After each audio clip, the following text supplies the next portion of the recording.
Bonjour à toutes et bonjour à tous, et pour certains et certaines d'entre vous, c'est les vacances d'hiver. Alors on a eu l'idée d'un numéro un petit peu spécial.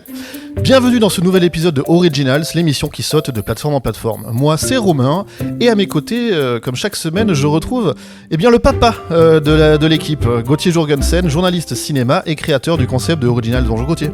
Papa très heureux, peut-être un petit peu fatigué, mais papa très content quand même. Et notre invité du jour, David Jurgensen, du coup le fils de Gauthier. Comment ça va David ? Bien. T'es content d'être avec nous ? Très. Je crois que c'est David lui-même qui a demandé à être là ce soir. À être notre invité. David, juste deux petites questions pour commencer. Est-ce que tu peux nous dire quel âge tu as ? J'ai 7 ans. Ok. Et t'es en quelle classe du coup ? C'est bien. CE1. Alors David va être notre invité aujourd'hui. Et avec lui, et bien sûr avec son papa, on va parler de quoi ? On va pas faire un gros plan comme on fait d'habitude sur une seule émission, sur un seul film ou une seule série ou comme ça. On va parler des contenus pour enfants, plutôt en général. Évidemment, pourquoi on le fait ? Parce qu'on a le meilleur expert du monde, quelqu'un qui est vraiment concerné par le sujet, et de toute façon, selon l'adage, la vérité sort de la bouche des enfants. En suivant, on pourra retrouver Gauthier pour sa chronique Les Pieds dans le Plat. De quoi tu nous parles, Gauthier, aujourd'hui ? On va dire les vrais trucs, aux parents surtout. Comment utiliser les plateformes avec ses enfants. Et puis, de toute façon, moi je détire pas la vérité là-dessus, je peux que vous le lancer dans des pistes de réflexion, et puis voilà, on va un peu discuter de ça. Et on se fera ensuite l'agenda, mais cette fois avec une sélection des sorties marquantes pour enfants, en tout cas familiales, plateforme par plateforme, et bien sûr, en fin d'émission, l'interview Originals de notre invité. Tout de suite, ça vient de tomber, c'est les news. Vous écoutez Originals, l'émission qui saute de plateforme en plateforme, en partenariat avec Cinématiseur. Alors Gauthier, David, ça vient de tomber. Ah, qu'est-ce que c'est ? Alors, ça va t'intéresser, David, c'est une news qui est tombée, ça parle de Netflix. Et figure-toi qu'il y a un film qui s'appelle K-Pop Demon Hunters. Eh bien, il va y en avoir une suite. Je sais. Ah, t'es déjà au courant. Oui. Alors, justement, tous les fans de Rumi, de Zoé et de Mira sont tous aux anges. Et pourquoi ? Parce que y a une suite qui est prévue. Alors, c'est pas pour tout de suite, c'est prévu pour 2029. Donc, c'est dans... 3 ans. 3 ans. Ah, il est au taquet. Il est absolument au taquet. Et donc c'est pour le coup le compositeur qui est derrière la bande originale, Mark Schoenenblick, qui a confirmé ça au micro de la BBC. Voilà, donc une suite est en préparation, voilà, pour un accord finalisé entre Netflix et Sony. On rappelle quand même le succès de K-Pop Demon Hunters, c'est en seulement 7 semaines plus de 159 millions de vues dans le monde. Le film est en lice pour l'Oscar du meilleur film d'animation le 15 mars prochain. Et évidemment, les chanteuses Audrey Nuna, Jae et Rayami ont déjà remporté un Golden Globe pour leur titre Golden. Ouais, tout à fait. Ils sont aussi nommés à l'Oscar de la meilleure chanson originale. Et est-ce qu'ils vont gagner ? Oui. Bah ouais, bien sûr. Ils sont favoris. Ils sont favoris. Oh là là, ça vient de tomber encore. Ah, qu'est-ce que c'est ? Eh bien, figurez-vous que, alors ça t'intéressera peut-être un peu moins, mais Danny Boone va faire sa première série pour Netflix. D'accord. Ça s'appelle Johnny B. Loot. Ouais. Évidemment, ce sera tourné dans le Nord, le tournage commence dans quelques semaines, et ce sera l'histoire de Rudy, qui est un motard au grand cœur, prêt à tout pour défendre son club de motards, et la mémoire de son idole, Johnny Hallyday. Pourquoi pas, moi je dis... J'ai absolument rien contre Danny Boone. Tu sais, il avait déjà fait un film sur Netflix, il me semble, pendant le confinement, qui était vraiment un film de confinement pour le coup. Ouais. C'était pas ouf, mais bon, pourquoi pas. Enfin, s'il a une idée de série, tu sais, moi je revois volontiers Bienvenue chez les Ch'tis, je trouve ça assez sympa, familial et tout. Donc, ok, go Danny Boone. 6 épisodes de 35 minutes donc pour cette nouvelle série qui s'appelle Johnny B. Loot. Et enfin, ça vient de tomber. Oh là là. Eh bien, figurez-vous que Stranger Things, quand c'est fini, il y en a encore. Ouais. Eh oui. Évidemment. Mais cette fois, on parle de quoi ? D'un truc qui s'appelle The First Shadow, la première ombre. Et c'est tout simplement la pièce qui se joue à West End, à Broadway, depuis 2 ans, et elle va être filmée et diffusée sur Netflix. Donc on attend la chronique de 85, la série animée, c'est pour dans quelques semaines, et donc en 2026 on aura aussi cette pièce de théâtre qui nous parle de l'enfance du grand méchant de la série, avant qu'il devienne le grand méchant de la série, Alors, dans les années 50. que je comprenne bien, c'est une pièce de théâtre qui est actuellement jouée à Broadway. Depuis 2 ans. D'accord. Et dans l'univers de Stranger. C'est ça, c'est une préquelle, c'est la jeunesse de Henry Creel, exactement dans les années 50. D'accord, donc ça va être une captation de spectacle, quoi. Exactement, Super. un peu musical, un peu théâtre. Là, j'avoue que je n'ai pas le détail. D'accord. Et ça parle du coup de l'enfance du démon Gorgon. De Vecna, exactement, oui. Ouais, Vecna qui est un plus grand méchant que le démon Gorgon. Le démon Gorgon, c'est le méchant dans la première saison, et après il y a un autre méchant. C'est ses soldats, les démons, Voilà. les démons gorgons. Exactement. Et ce sera tout pour les news. Je vous propose d'enchaîner tout de suite avec le gros plan de la semaine. Je l'ai dit en ouverture, un gros plan un petit peu spécial, puisqu'on va non pas parler d'un programme, mais de plusieurs. Même si en fer de lance, on va d'abord parler du choix de notre invité, et ça s'appelle « On en mangerait ou pas ?» Alors, David. sur Netflix. Qu'est-ce que c'est ce « On en mangerait ou pas », David ? En fait, c'est une émission de cuisine où il y a plusieurs pâtissiers et ils doivent faire des gâteaux en trompe-l'œil. Et après, il y a un jury qui examine leur gâteau. Et s'ils trouvent le gâteau du premier coup, le pâtissier qui a fait le gâteau est disqualifié. D'accord. Donc c'est une émission de cuisine dans laquelle on fait des trompe-l'œil. Et quand quand les candidats ils arrivent à tromper le jury, ils ont le droit de faire d'autres plats derrière Ils ont droit à $5 000 Ah oui. et une place en finale. et une place en finale. Et la finale, c'est à la fin de la saison, c'est ça? Oui. D'accord. Gauthier, je crois que tu as regardé un petit peu. Ouais, j'ai regardé l'épisode de la Saint-Valentin parce qu'il y a eu un nouvel épisode là qui est tombé il y a quelques jours, c'est ça? Oui. Où ils étaient tous en couple, c'était des pâtissiers mais en couple. Oui. Et même dans le jury c'était des couples. Ouais. C'était pas mal cette émission, effectivement. Mais tu m'as dit que c'était un peu incomplet, quoi. Qu'il y avait une phase de jeu habituellement dans les autres épisodes qu'il n'y avait pas dans celle-là. Ouais. Donc tu m'as montré un autre épisode, un épisode de la saison 1 qui a été fait en 2021 ou 2022, un truc comme ça. Ouais. Ouais, j'ai trouvé ça sympa. Il y a D'ailleurs, il y a combien de saisons à peu près? En fait, il y a 3 éditions. Enfin non, il y a 4 éditions si on compte la Saint-Valentin.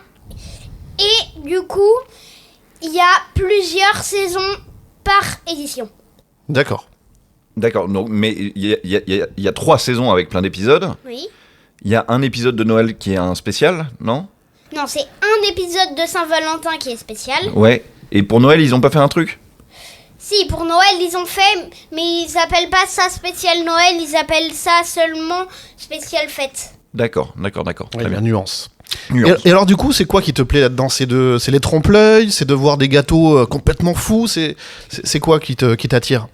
Ce qui m'attire, c'est vraiment de voir des gâteaux complètement fous et de voir des pâtissiers professionnels. D'accord. Par exemple, David, il y a 4 micros autour de la table. Si je te dis qu'il y en a un, c'est un gâteau. Non, c'est pour de rire. Et donc ça, c'est sur Netflix, on est d'accord. Oui. Et toi, tu le suis comment? Parce que j'imagine que tu regardes pas forcément quand il y a des sous-titres. C'est américain, je crois. Et du coup, c'est comment tu comprends ce qui se passe? C'est pas qu'ils parlent en anglais, c'est qu'ils parlent en français, mais avec des très légers voix qu'on entend parfois par-dessous en anglais. D'accord. Donc il y a la version originale qui est un peu Baissée. avec le son très bas et il y a des voix en français par-dessus. Oui. D'accord, je comprends mieux. Sur Netflix, tu regardes quoi d'autre? Moi, papa, il m'a dit qu'il y avait un truc qui t'avait pas mal plu il y a quelque temps, ça s'appelait The Floor is Lava. Oui. C'est quoi le principe?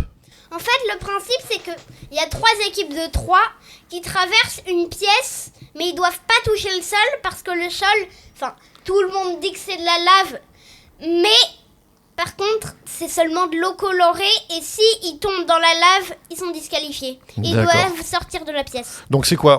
Ils ont reconstitué un décor comme un château fort ou ça ressemble à des appartements ou des trucs comme ça?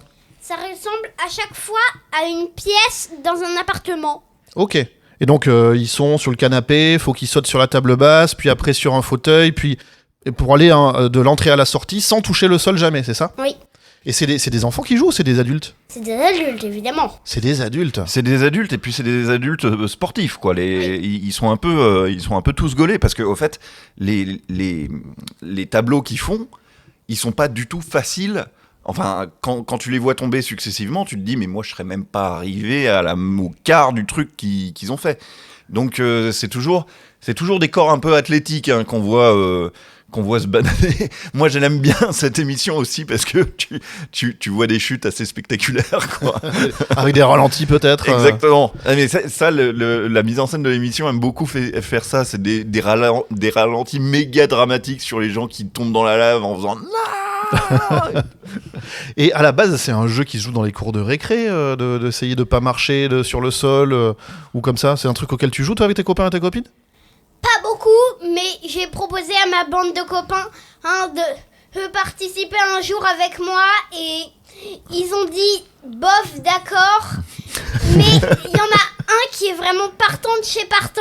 C'est mon copain Ilyes parce que lui, comme il pense comme on va passer à la télé, on va devenir célèbre. Aïe, aïe, aïe, bien sûr. Ouais. Et alors, on en parlait tout à l'heure, il y a K-pop Demon Hunters, c'était quand même la folie ce dessin animé. Toi, t'as adoré. Ouais, T'as même convaincu ton papa de le regarder. ouais. C'est quoi qui te plaît dans ce dessin animé? C'est les personnages, l'histoire, les chansons? Ce qui me plaît beaucoup, c'est vraiment ce qui m'a vraiment, de chez vraiment, c'est la chanson finale qui est Ton Sauveur.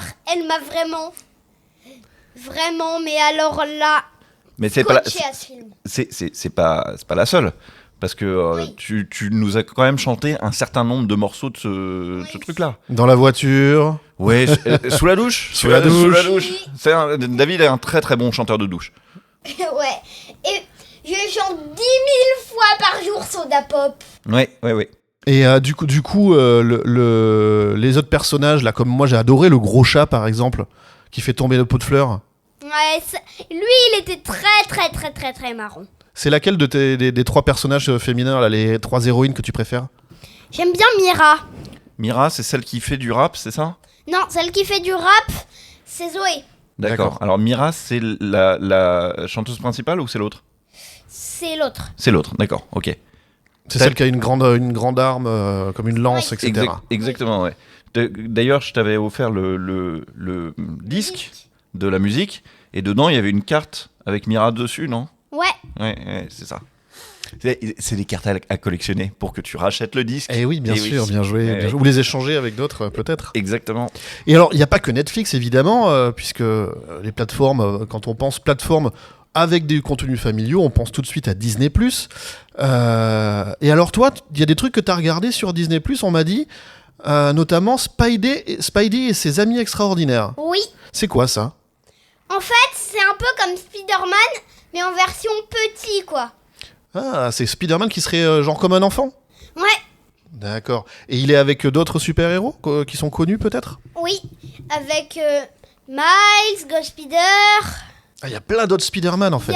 Il y a aussi le bouffon vert, il y a Rhino, il y a le docteur Octopus. Mais il y a aussi, de temps en temps, il me semble, dans certains épisodes, il y a des super-héros d'autres super-héros Marvel, quoi. Ouais, il y a aussi Hulk, il y a Iron Man, il y a l'homme sable. Et tous, ils sont en version enfant? Oui. D'accord. Et ils font quoi? Ils font comme les grands? Ils essayent de... Genre les méchants, c'est des méchants enfants? En fait, le truc, c'est que, un peu comme les Marvel, c'est Spider-Man qui combat les méchants, quoi. D'accord. Oui, mais à petite échelle. Oui, j'imagine. C'est ça. Les petits Jedi, ça te parle? Oui.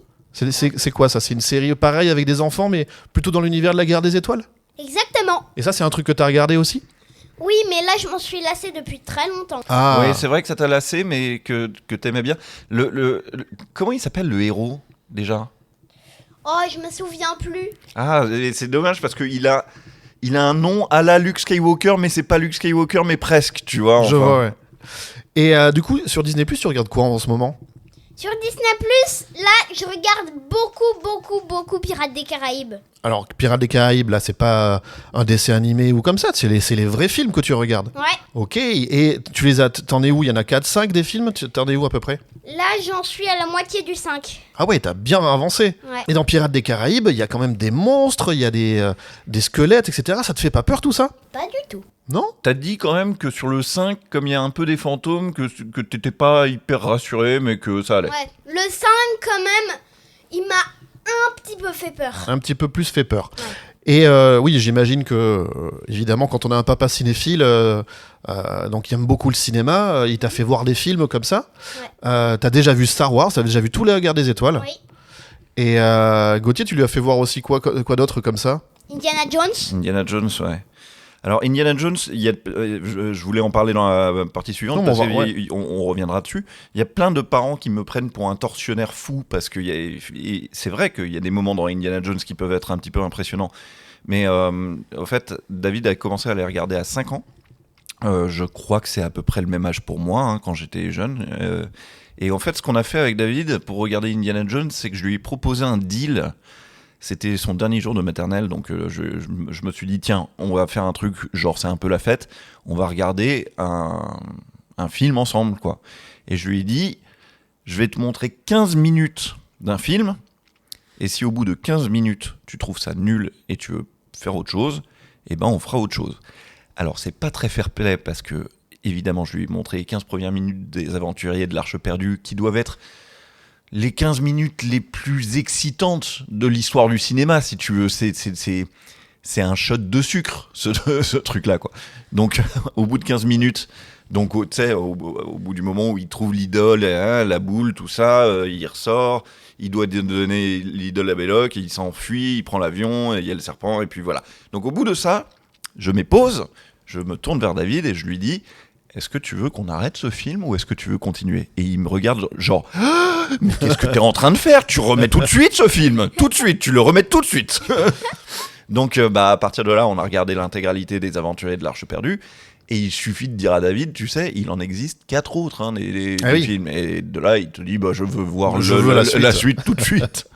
Mais le 2, il m'a fait peur quand même. Ah, le 2, il est plus impressionnant. Le 2, il fait un peu peur, mais comme j'étais avec toi et que je te disais, c'est un peu crasse-pouille et tout, t'étais pas là, t'étais pas sous la table, quoi. T'étais en train de dire, c'est un peu crasse-pouille, quoi.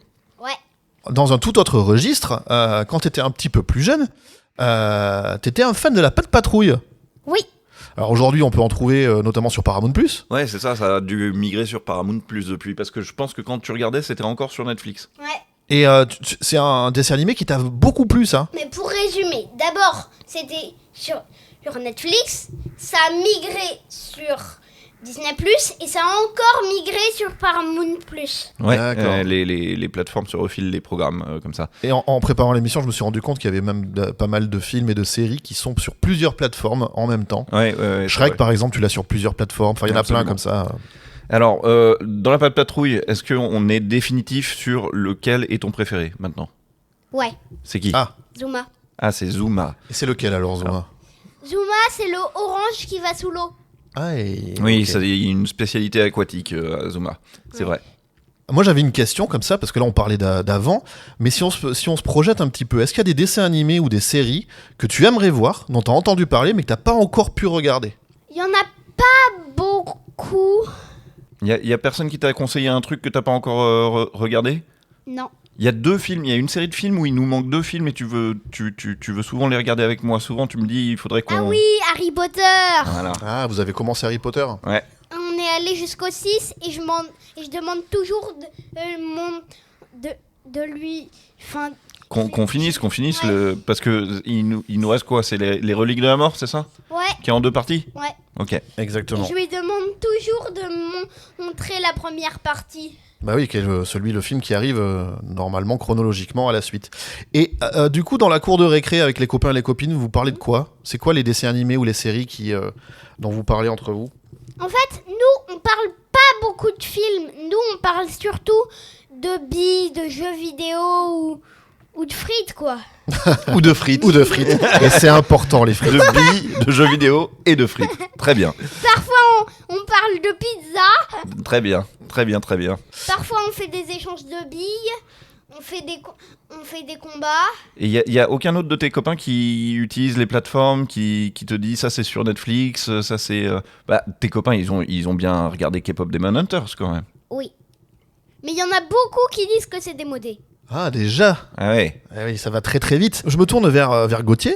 Gauthier, quand tu vas à la sortie de l'école pour aller rechercher David ou comme ça, avec les parents d'élèves, est-ce que c'est des discussions que vous avez des fois qu'est-ce que les enfants regardent entre eux ou ce genre de choses? C'est le moment où je dois m'excuser auprès de tous les parents d'élèves de la classe de David parce que je suis totalement asocial. Moi, je parle à personne. Je suis dans mon coin. Mais pourtant, je vais chercher David tous les jours.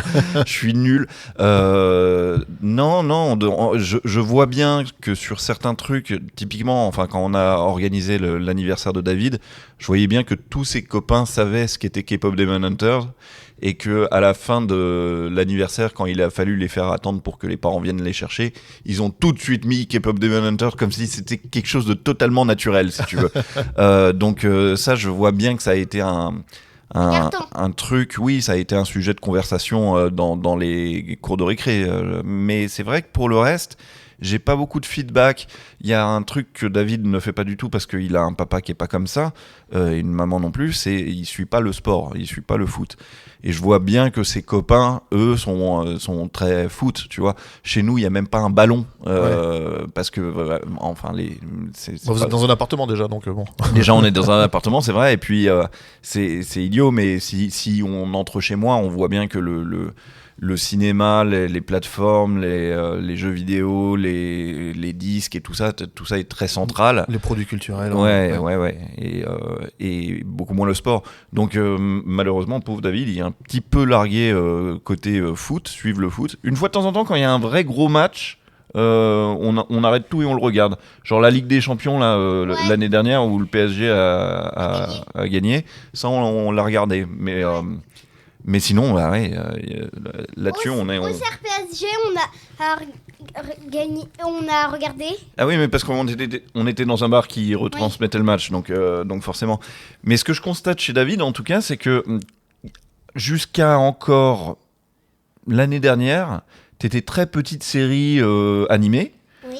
Et depuis cette année, depuis très précisément, je crois, le moment où ta maman t'a fait découvrir Fort Boyard, t'as un peu switché sur des émissions qui ressemblent à Fort Boyard, quoi. C'est parce que ce truc de on en mangerait ou pas, c'est pas vraiment de la télé-réalité, mais c'est un jeu télévisé, si tu veux. Mais ça a un côté un petit peu challenge.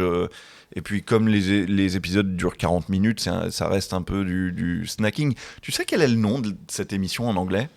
Bah non, non, franchement. Is it Alors, cake voilà, Is it cake ? Ah, Is it ok. cake ? Point d'interrogation. Alors, vraiment, il va falloir que je consulte Netflix pour savoir comment ils traduisent leur truc, parce que la semaine dernière, on parlait d'une émission avec un point d'interrogation qui n'existait pas, qui est apparu comme par miracle.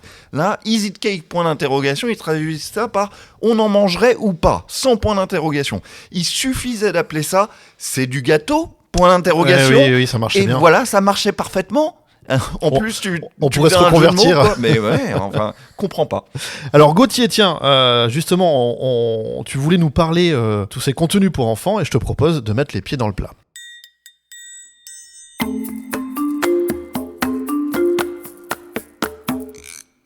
Et alors tu nous amènes où cette semaine ?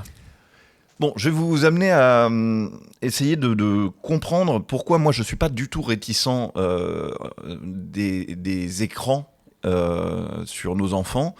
Alors que tu as été, je rappelle, au comité d'attribution... À la commission de classification du cinéma, effectivement. Donc le truc qui décide si les films vont être interdits aux moins de 12 ans, aux moins de 16 ans, aux moins de 18 ans.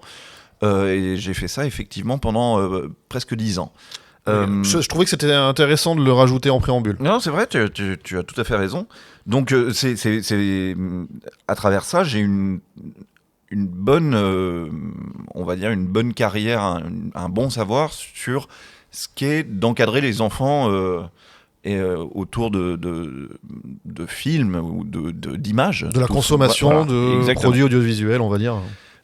Moi, je trouve pas qu'il faille interdire tout écran à nos enfants. Je trouve même ça un petit peu hypocrite dans la société dans laquelle on vit, puisque tu es toi-même là avec un écran à côté de toi, 2 écrans à côté de toi. Moi, j'ai un écran sur le truc qui enregistre, j'ai un écran dans ma poche, je suis toute la journée sur un écran. Qu'est-ce que j'irais dire à mes enfants? Pas d'écran, c'est mauvais pour vous. Je pense que c'est plus la pratique, ou certaines déviations de pratique. Bien sûr. Et alors, moi, ce que je trouve, mais c'est personnel, je ne suis pas en train de prêcher ou de dire aux parents comment ils devraient faire, mais voilà comment ça fonctionne chez nous. Je trouve qu'il ne faut pas laisser un enfant seul avec un écran. Ça, c'est vrai. Il faut... Alors, David n'a pas le droit de toucher ni à mon ordinateur ni à mon téléphone. Très rarement, je lui donne le droit de regarder des petites photos ou des trucs comme ça, mais il n'a pas le droit de me choper ces outils-là parce que ce sont des outils dont je me sers professionnellement. Et c'est vrai que depuis 1 ou 2 ans, il a le droit d'allumer la télé lui-même et d'aller chercher ce qu'il a envie de regarder lui-même. Je ne pense pas que David ait une connaissance de la télé en linéaire. En tout cas, il la regarde jamais, mais moi non plus, je la regarde presque pas. En revanche, il sait bien maintenant se servir des plateformes et accéder à ce dont il a envie. Il a le droit de le faire maintenant seul, mais déjà je goûte à tout ce qu'il mange. C'est-à-dire que si il regarde Spidey, moi je vais faire au moins un épisode de Spidey. S'il regarde les petites Jedi, pareil, je vais essayer de savoir où on est dans la temporalité de Star Wars, qui sont les héros, quels sont les... Parce que ça me vexerait, si tu veux, qu'il regarde un truc que je trouve consternant, tu vois. Et tant que je valide ce qu'il est en train de regarder, c'est-à-dire que les petites Jedi, c'est totalement inoffensif, et ben regarde ça autant que tu veux, évidemment. Pareil, la pâte patrouille, j'y ai goûté aussi pour savoir si c'était abrutissant ou pas. Et je trouve honnêtement que ça l'est pas. Hein. Je trouve que même... c'est pas une grande leçon de progressisme, faut pas déconner. Mais je trouve que ça te dit que chaque petit chien a son rôle dans la société. Et puis voilà, il y a celui qui est policier, il y a celui qui est pompier, tu vois. Enfin bon, il y a rien de mal à ça. Et je trouve aussi que c'est très important, on en a un petit peu parlé, d'apprendre à ses enfants à regarder des choses dans la longueur et pas de faire que du snacking, de petits épisodes de trucs. C'est très ok qu'ils le fassent, j'ai pas de problème, mais j'ai besoin avant tout qu'ils sachent regarder quelque chose de long. Tu sais que c'est hyper important ce que tu dis là. Il y a eu une étude qui est sortie il y a pas longtemps qui explique que il y a plein de petits dessins animés, alors pas mal américains notamment, qui sont construits sur un rythme effréné, avec beaucoup d'images et de récompenses directes. Ouais. C'est un petit peu les mêmes mécanismes que la navigation sur les réseaux sociaux avec l'infinite scroll. Ouais. Et donc ces études disent que ça se traduit par des comportements un petit peu différents au niveau de la construction du cerveau et ce genre de choses, et que les dessins animés d'autrefois avaient une culture du temps, de l'attente, de la rythmique, et qui était beaucoup plus positive et bénéfique pour la construction des enfants. Ouais, bien sûr. Mais alors, pense... pas tous, mais il y en a. Oui, je pense que c'est tout à fait exact. Et tu vois, la première fois que j'avais emmené David au cinéma, ça m'avait contrarié parce que j'avais fait exprès de prendre un programme enfant et un truc qui dure 40 minutes ou je sais pas trop quoi. Et c'était une séance où, au fait, j'ai découvert que c'était un agrégat de plusieurs petits courts-métrages animés, probablement produits pour la télé allemande et doublés en français. Et je me suis dit, putain, c'est tout nul, au fait. Moi, je voulais qu'il voit un vrai film, que ce soit un vrai truc. Donc, la fois suivante, je lui ai choisi un vrai film qui dure longtemps, mais tu le choisis, tu le calibres. C'est longtemps, c'est 1h, 1h10. Oui, c'est ça. Mais c'est ce qui est long pour les plus jeunes. Pour un enfant. Je pense que j'ai dû lui choisir Dumbo ou un truc comme ça, si tu veux. Mais, et quand on est à la maison, bah, c'est le truc que j'expliquais sur Indiana Jones. Pour moi, l'accompagnement parental, c'est essentiel. C'est le nerf de la guerre pour que vos enfants apprennent à bien consommer des images, c'est-à-dire à les faire passer dans leur cerveau avec un peu de saveur et de soin, et à pas se mettre n'importe quoi dans les yeux. Et typiquement, donc on a fait ça sur Indiana Jones, où le film progresse, mais tu parles à ton enfant, tu resitues, tu expliques et tout ça. Et on a fait ça avec E.T. aussi. Tu te souviens de E.T., David ? Oui. On a fait ça avec quoi d'autre les Lumières de la ville. Tu te souviens des Lumières de la ville ? Ah oui, mais ça c'était muet avec Charlie Chaplin. Ouais, voilà. On a fait ça récemment avec Retour vers le futur. Oui. Alors, Des grands écarts cinématographiques quand même. oui, bien sûr, mais tu sais, c'est bête à dire, mais c'est les films que j'aimais moi quand j'étais petit, et t'as envie de les transmettre tout de suite. Les Goonies, tu te souviens des Goonies ? Ouais. On a regardé ça aussi. Il est quand même infernal, hein, parce qu'on était en train de regarder Retour vers le futur, et tu sais, vers la fin, t'as Doc qui est en train de câbler, de raccrocher le câble qui est tombé au sommet de la mairie, là. Dans le premier, à la fin du premier. À la fin du premier. Ouais. Et comme il y a une tempête qui arrive et tout, il y a un moment, il glisse et il se rattrape aux aiguilles de l'horloge. Et là, David me dit, c'est un clin d'œil à... Comment ça s'appelle déjà ? Du style attrape-là, non ? Ouais, presque. Ouais. Monte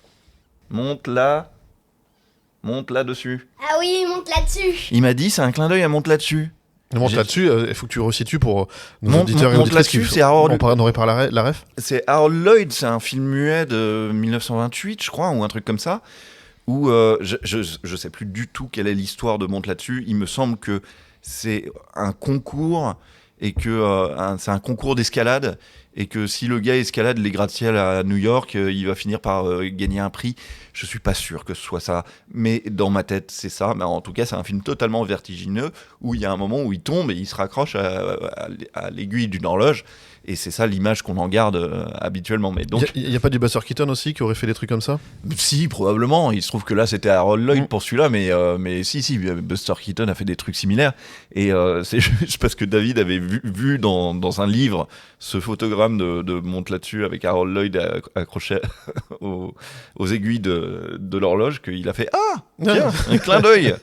Fort. Ça me rappelle ma maman, moi, qui faisait ça pas mal avec moi et avec mon frère quand on a 10 ans d'écart. Donc pour mon frère, c'était plus sur l'île aux enfants. Ouais, Et moi, c'était plus sur la Cité d'Or, par exemple. ouais, bien sûr. Et dans l'île aux enfants, il y a toujours une espèce de morale, de maxime, enfin de leçon de vie plutôt qui se dégage d'un épisode. Et ma mère prenait le temps derrière d'en parler avec mon frère. Alors, t'en as pensé quoi ? Qu'est-ce que tu en retiens ? Ce genre de choses. Et pareil pour les petits documentaires, moi, à la fin des Cités d'Or, avec la voix de Roland Topor.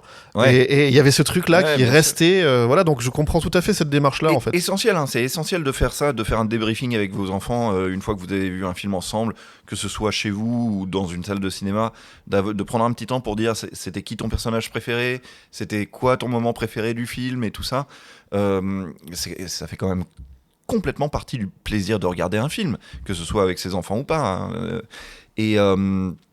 Et oui, n'hésitez pas non plus à prendre des initiatives pour regarder pour faire découvrir des films à vos enfants. C'est-à-dire que il y a une conversation qu'il faut avoir de manière un peu délicate, parce que dans le cas de Indiana Jones, par exemple, si j'avais juste dit à David, t'as envie de regarder Les Aventuriers de l'Arche perdue ? Il m'aurait répondu, bah non, ça me saoule. Il sait pas ce que c'est. Il sait pas ce que c'est. Oui, à la base. Donc c'est vraiment, si vous voulez montrer un film que vous aimez à vos enfants, c'est un truc il faut trouver une porte d'entrée.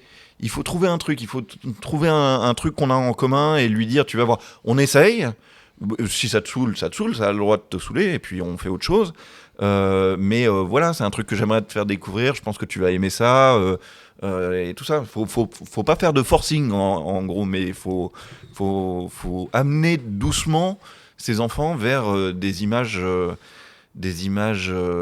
qualitatives, oui, je saurais pas le dire mieux que toi. Même s'il y a quelque chose qui vous traverse le cerveau, un truc que vous trouvez intéressant à transmettre à votre enfant, pourquoi ne pas mettre pause et dire t'as vu ce qui vient de se passer, ou je sais pas trop quoi. Je regardais Dragon 3 avec lui. Donc le long métrage. En dessin animé, enfin animé. Exactement. Et il y a un moment, c'est dans Dragon 3 qu'il y a la dragonne. Oui. Ouais. Et il y a un moment où donc le dragon et la dragonne volent ensemble, et on sent bien qu'ils sont amoureux. et qu'il y a une image. Alors, je suis désolé, c'est pas filmé, donc je vais essayer. Il y a une image où les deux corps de dragon s'entremêlent et se font face l'un l'autre, et ça dessine un cœur dans le ciel. Avec le cou, Avec la le cou tête, et le corps, c'est ça. tout ça. C'est ça. Et donc, c'est un moment où tu es un petit peu obligé de faire. Bon, on va faire 2 secondes d'analyse filmique, parce que ça t'a peut-être échappé. Donc, on revient sur l'image, on fait pause. Et puis là, je montre à David comment sont disposés les deux dragons. Et il me dit, ah bah oui, c'est un cœur. Et donc, voilà, ça permet d'apprécier les images d'autant mieux. Et n'hésitez pas non plus. Alors, je sais pas, moi je fais comme ça.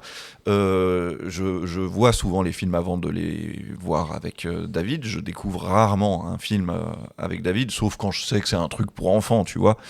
Mais moi, il y a certains films, notamment certaines comédies, que je les vois par précaution avant, parce que si je les trouve hyper vulgaires, j'ai pas envie que mes enfants les voient. Voilà. Je comprends tout à fait. C'est le cas d'une comédie qui est en train d'être diffusée et de faire un carton en ce moment. Je suis très content que ce soit un carton en salle. J'ai juste pas du tout envie que mon fils la voie. En tout cas, pas tout de suite. Voilà. Merci Gauthier, je te propose qu'on fasse un petit tour, je vous propose qu'on Ouais. fasse un petit tour des plateformes et voilà, pour voir quelles sont en tout cas les bonnes recommandations qu'on pourrait faire à regarder en famille, plateforme par plateforme.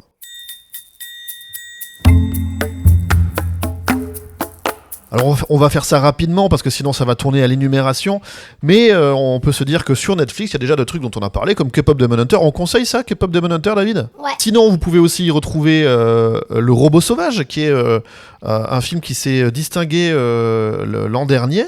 Vous avez alors la série des Kung Fu Panda, il y a les Moi Moches et Méchants, il y a tous les mignons, il y a les Shrek, il y a les dragons dont tu parlais Ouais. juste à l'instant, Ouais. et moi j'ai envie de revenir aussi à des trucs comme Wallace et Gromit. Ah oui. Et tu l'as pas encore vu, voilà, c'est Gromit. Non. Je te l'ai pas encore montré, ça c'est nul. Ça c'est mauvais papa. Et Sean le mouton. Ah, Sean le mouton, ça tu l'as vu, non? Oui, et je suis même allée en classe, même que t'étais là, au cinéma, pour voir ce film. Ouais, c'est vrai. Sean le mouton, donc tout ça c'est le studio Hardman en image par image. Il y a aussi tout le studio Ghibli sur Netflix, donc les Miyazaki. Alors peut-être que pour des petits enfants, des petits garçons et des petites filles de l'âge de David, c'est encore un peu tôt. Parce qu'il y a pas mal de symboliques, c'est un peu compliqué à expliquer, mais ça reste quelque chose qui est très accessible. Tu en as vu les Ghibli, toi? Genre Mon voisin Totoro, ça te Oui, parle ? Mon voisin Totoro, ça c'est un Miyazaki, je l'ai vu. Hein. Voilà, bah ça Plusieurs tu vois, fois. ça marche. Donc ça c'est pour les films animés, mais on a aussi des films famille, évidemment. On a Hook, on a Retour vers le futur dont on a parlé, les Astérix en dessin animé, Spirit, qui s'était fait remarquer il y a quelques dizaines d'années. Tu te souviens de Spirit? C'est l'histoire d'un cheval. Ouais, tu l'as vu ça? Ouais. Et Stuart Little, par exemple. Ah oui, pas encore vu Stuart Little. Non. Alors, il y a alors ça c'est c'est les longs métrages, mais il y a aussi des dessins animés, des séries de dessins animés. Et alors là, il y en a plein. On a les Totally Spies, on a les Tortues Ninja, on a Titeuf, on a Pokémon, la Patte Patrouille, c'est aussi sur Netflix. Il y a pas mal de choses. Et j'ai envie de dire pour tous les âges, parce qu'on retrouve aussi du Sam le pompier ou Des super chatons. les Super Chatons. Il y a du Peppa Pig pour les plus jeunes. C'est quoi la série avec les petits qui s'appellent Glu-Glu et tout ça?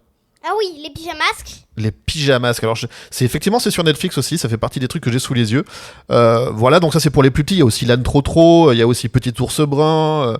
Et pour les un peu plus grands, il y a des choses comme Miraculous. Il y a des choses comme Carmen Sandiego. Il y a des choses comme Yu-Gi-Oh même, Wakfu et même du Iron Man. Ah ouais. Alors nous on a une bonne anecdote sur Miraculous, c'est que y a un épisode où ils vont dans un cinéma Ouais. voir un vieux film. Ouais. Et le cinéma dans lequel ils vont, en fait, tu peux le reconnaître parce qu'ils ont recopié le Champeau. Et donc j'ai emmené David voir le cinéma Le Champeau, qui est effectivement un cinéma du quartier latin où on passe des vieux films. Et je lui ai dit, t'as vu, ça c'est le cinéma qui est dans les Miraculous. Exactement. Et là où Ouais. ils ont... T'as reconnu? Ça ressemblait? Non. Moi, je l'ai reconnu. Sur Disney+, évidemment, on va pas vous faire l'affront de vous citer tous les grands classiques de Disney et de Pixar. Hein, ils sont tous là, ils sont tous avec leur aura et leur légende, ainsi que les numéros 2, les spin-offs, les live-action de tout ça. Mais il y a aussi des dessins animés comme la Bande à Picsou. La Bande à Picsou, c'était un dessin animé qui était dans les années 90, ils en ont fait un remake. Et bien, figure-toi que sur la plateforme, il y a les deux. Ah ouais. Tu peux voir la série des années 90 et la série d'aujourd'hui. Parce que c'est ce que j'allais te dire, mais ça c'est plutôt notre enfance. Non, il y a les deux, il y a beaucoup de différences, ça a été très modernisé. Sur Disney+, on a aussi Anastasia, qui était la princesse un petit peu rebelle, puisque c'était des anciens de Disney qui s'étaient barrés chez Fox pour faire le dessin animé. Oui. Et avec le rachat, c'est devenu une princesse Disney malgré elle. Des productions françaises comme Azur et Asmar, en Monstre à Paris. Et aussi, quand on parle de films famille, il y a tout ce qui va être un peu musical, comme les High School Musical, comme les Camp Rock, etc. Des classiques comme Jumanji. Et il ne faut pas oublier, bien sûr, puisqu'on est sur Disney+, la Guerre des Étoiles, donc tous les Star Wars, tous les Marvel. T'avais regardé les Marvel ? Oui. Non, tu les as pas tous vus. Oui, mais moi, je viens de terminer Avengers 1. Ah oui, D'accord. voilà, t'en es là. Il en est en 2012. Eh bien, c'est parfait. Il y en a plus que 72. Ouais, c'est Et ça. moi, je pourrais vous conseiller aussi X-Men 97, qui était la série des années 90, qui est ressortie sur Disney+, ainsi que, voilà, pour ceux qui ont à peu près nos âges, donc une quarantaine d'années, il y a des dessins animés comme la Bande à Picsou, qui étaient d'époque, et qui ont des versions aujourd'hui. Il y a les deux. Ils font ça sur Disney+, et c'est assez habile, je trouve. Les Muppet Babies, par exemple, qui sont la version enfant de tout le Muppet Show. Donc, il y a pas mal de trucs. Du côté de HBO Max, c'est un peu plus sommaire. Bah oui, c'est ce que je C'est me Warner, disais. ceci dit. Alors, il y a quoi ? Évidemment, il y a Lego Batman, quand même. Ah oui. Il y a les Hôtels Transylvanie. Il y a tous les dessins animés Astérix. Et évidemment, il y a les Harry Potter. Ah oui, il y a tout l'univers d'Harry Potter, oui. Et il y a aussi tous les DC Comics. Donc là, c'est Superman, Batman et compagnie. Ouais. Alors les films, c'est peut-être un peu compliqué, mais il y a la superbe série animée Batman qui s'appelle, qu'on dit Batman TAS, comme The Animated Series, qui était la classique, qui était sur France 3 et sur Canal+, sur autrefois. France, ouais, exactement, ouais. Et il y a aussi tous les Looney Tunes. Donc Bugs Bunny et compagnie. Sur Prime Video, Prime a fait un énorme travail éditorial sur les programmes jeunesse, puisqu'on a des films classiques comme Trolls, Madagascar, etc. Le Spider-Man, qui a tant fait parler de lui, la New Generation, Oui. et aussi pas mal de dessins animés japonais. Comme My Hero Academia, comme Fairy Tail. Donc là, on est plutôt autour de 10-12 ans quand même. Ouais. Bien sûr. Mais il y a pas mal de choses, et notamment toutes les séries tirées de bandes dessinées franco-belges. Donc là, tu vas voir les Tintins, les Petits Spirou, Léonard, Spirou et Fantasio, Bob Moran, alors les Snoopy, ça c'est un peu différent. Petit Vampire, il y a pas mal de choses de ce côté-là. Ouais. Et il y a aussi des jeux un peu de télé-réalité comme les Beast Games. C'est le youtubeur MrBeast. Ah, mais oui, MrBeast, oui. Qui fait des gros trucs en très très gros, ou LOL qui ressort, qui peut plaire des fois, etc. etc. Le plus compliqué, je te cache pas que c'est Apple TV. Oui, là, il n'y a rien. Il y a Fraggle Rock et Snoopy. Ah oui, d'accord. Voilà, Okay. en gros. Ouais. Voilà. Et Paramount Plus, il y a quelques petites choses, mais ça reste un petit peu confidentiel. Il y a la Patte Patrouille, on l'a dit, mais du Jimmy Neutron. Il y a Avatar, éventuellement, même si voilà la série de films. Mais bon, c'est un peu plus léger que sur les autres plateformes. Mais c'est vrai que j'ai constaté que David, il va instinctivement vers Netflix et vers Disney+. Et t'es jamais allé, David ? T'es jamais allé sur HBO Max ou sur Apple TV ou ces trucs-là? Tu les as même pas ouverts? Prime Video, t'as jamais ouvert ça? Si, parfois j'y vais, mais extrêmement rarement. D'accord. Il y a aussi ADN, évidemment, plateforme de référence pour toute l'animation japonaise, où on a les séries actuelles et les séries d'autrefois, les Goldorak, les Tom Sawyer, etc., Dragon Ball, les Chevaliers du Zodiac, il y a tout ça. Sinon, je vous propose d'enchaîner directement avec l'interview originale de notre invité. C'est tout de suite.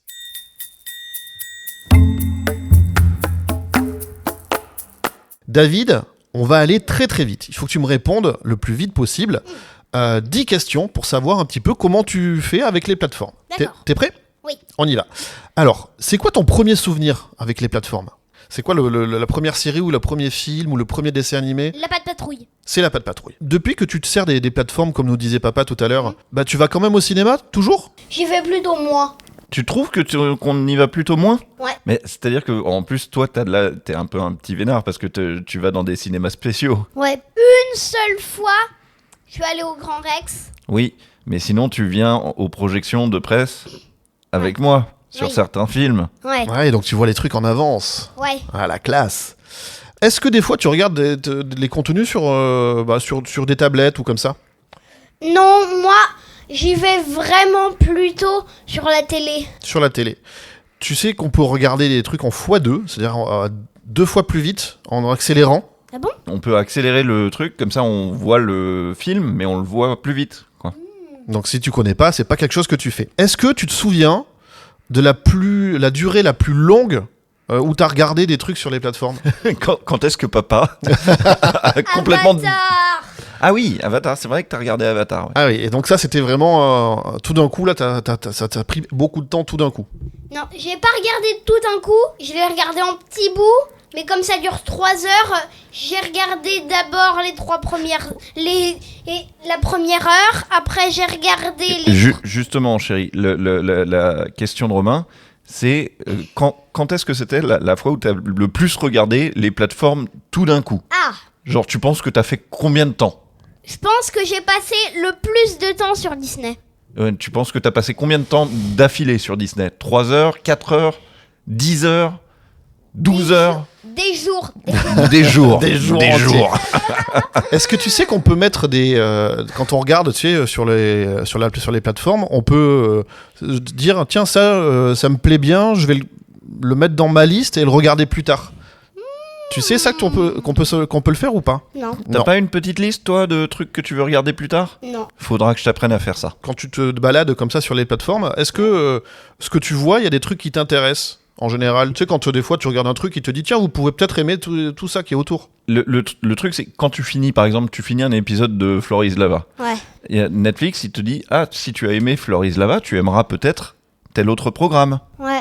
Et est-ce que tu as déjà essayé de regarder un autre programme parce que Netflix te le conseillait ? J'ai jamais vu ce truc, mais j'ai C'est pas tenté- comme ça, c'est pas exactement comme ça que tu as découvert On mangeait ou pas on en mangerait ou pas ?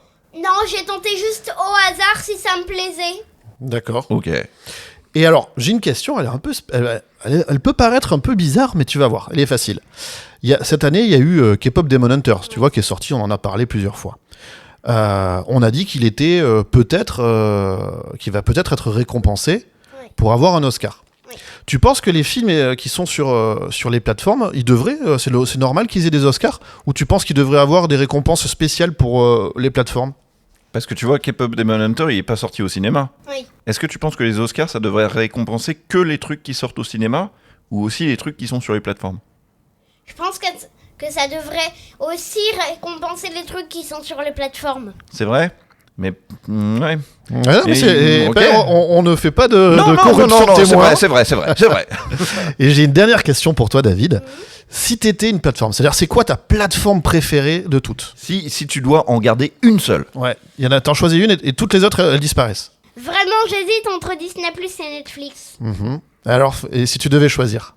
Si je devais choisir, je pense que je connais un peu tout par cœur sur Netflix et que je pense que je devrais garder Disney. Et ce sera Disney+. Merci beaucoup, David. C'était l'interview Originals de David Jorgensen. Bien joué, mon petit. T'as bien traversé ça. C'était très bien. Et c'était aussi Original saison 2, épisode 24, spécial vacances. On remercie bien sûr David d'avoir été avec nous aujourd'hui. Merci. Ça va ? On t'a pas mis en retard pour les devoirs, tout ça ? Non. Bon, ça se passera bien du coup en rentrant à la De maison. toute façon, je les ai déjà faits. Ah bah c'est Bravo. super, c'est la bonne réponse. Et on remercie bien sûr notre partenaire Cinéma Teaser pour Merci sa confiance beaucoup, ouais. et son soutien. On remercie Magic Andou qui lui-même est en vacances puisque c'est moi qui vais faire le montage en vrai. Ah, bravo. Eh oui, ouais. eh oui, eh oui. Bah, bonnes vacances, Andou. Et nous on se retrouve vendredi prochain 17h pour toujours plus d'actu ciné, série, doc ou animé et toujours plus de créations originales. Bye bye. Bye bye. Bye bye.